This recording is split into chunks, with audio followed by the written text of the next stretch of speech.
আর দর্শক, ইতিমধ্যে আমরা দেখতে পাচ্ছি ছাত্ররা অক্সিজেনের মোড়ে ট্রাফিকের দায়িত্ব পালন করতেছে, দেখতে পাচ্ছেন। সবগুলো গাড়ি কিভাবে যাবে তারা নির্দেশনা দিচ্ছে। আসলে এটা একটা দেখার বিষয়। দেখুন, এখানে ছাত্ররা সবাই মিলে গাড়ি আসা যাওয়ার জন্য, রাস্তা ক্লিয়ার থাকার জন্য দেখুন তারা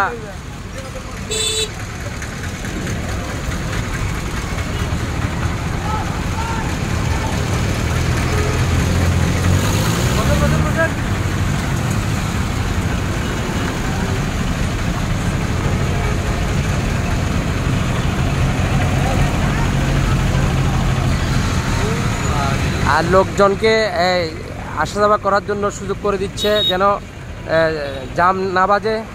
জাম না বাজার জন্য এখানে ওরা ডিউটি করতেছে, অলরেডি ট্রাফিকের দায়িত্ব পালন করতেছে।